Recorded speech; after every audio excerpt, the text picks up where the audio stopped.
inversée, comme son nom l'indique, est une stratégie pédagogique qui inverse le paradigme traditionnel de l'école, les leçons en classe et donc les activités, les devoirs à la maison.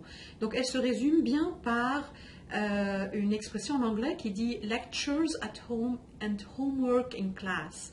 Autrement dit, comme deuxième élément de définition, la partie transmissive se fait en préalable, en amont, en préparation à la séance qui va avoir lieu en classe. Et la séance en classe sera plus interactive, où il y a plus d'échanges, plus d'approfondissement de la matière. Et le troisième et dernier élément de ma définition serait que cette classe inversée redonne davantage sens à la présence des apprenants en classe et une certaine motivation pour apprendre. Pour moi, la classe inversée, ce serait de concevoir soit une situation pédagogique et ou du matériel pédagogique au sens large pour faire en sorte que l'étudiant puisse apprendre le plus possible par lui-même et quand il vient en classe rencontrer son professeur ou rencontrer les collègues puis faire un travail qui est plus de groupe, à ce moment-là, plusieurs connaissances sont déjà installées. Donc, il y a un travail d'appropriation qui est fait et avec l'enseignant, on fait plus dans le domaine de la finition, des détails, c'est une autre sorte de travail. L'enseignant n'est plus là pour tout dire, tout enseigner. À l'université, on dit toujours que les étudiants doivent se préparer avant chacun des cours et travailler après chaque cours. Se préparer avant un cours, c'est normal. Ce n'est pas encore de la classe inversée.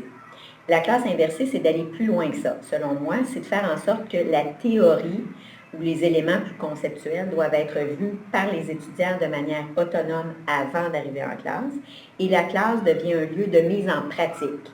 C'est ce que j'appelle une meilleure exploitation du temps de classe pour que les étudiants fassent valoir posent leurs questions, mettent en évidence leurs difficultés et arrivent surtout à mettre en application les contenus plus théoriques qu'ils ont vus avant.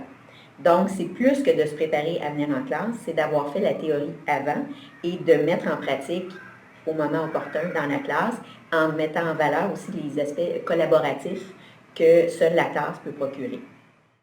Ma définition personnelle de la pédagogie inversée, c'est une pédagogie qui mise au maximum sur la valeur ajoutée de l'interaction humaine. Plutôt que d'avoir un professeur statique en avant de la classe qui donne son contenu, la pédagogie inversée va viser à donner le contenu entre les classes et permettre à l'enseignement d'être le plus possible interactif, donc entre le professeur et les étudiants sur la matière. Pour ma part, je vois la pédagogie inversée comme un apprentissage par l'étudiant du contenu du cours, de la formation qui va être vu prochainement dans un délai d'une semaine. Donc, c'est une appropriation du contenu. Il reste des questions en suspens, mais ces questions-là vont être résolues lors de la formation ou du cours. J'y vois une forme de pédagogie active qui préserve les vertus d'une pédagogie plus traditionnelle, axée sur l'acquisition des connaissances, et d'une pédagogie plus active où l'étudiant participe dans une discussion avec ses pairs, avec les autres étudiants. Il y a bien des façons de le faire. La technologie a certainement contribué à ce que ça se fasse davantage, parce que les étudiants peuvent avoir accès à des vidéos, à du matériel numérique avant d'arriver au cours pour acquérir les connaissances. Mais rien n'oblige à ce que ce soit centré sur du matériel de type numérique ou sur les technologies. Mais les technologies le facilitent. Et pour beaucoup d'étudiants, c'est un avantage. C'est une façon d'acquérir les connaissances qui leur convient bien. Et le temps en classe est réservé pour vraiment des activités de maîtrise. Pour moi, c'est une façon de réorganiser le temps.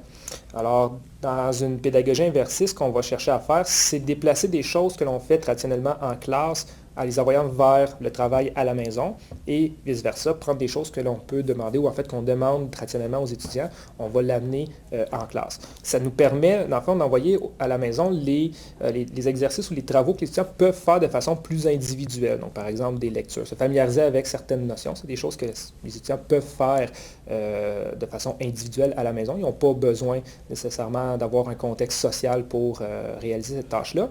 Et les choses où les étudiants ont besoin besoin peut-être plus d'encadrement, plus d'aide de leur père. Alors ça, on va l'amener en classe.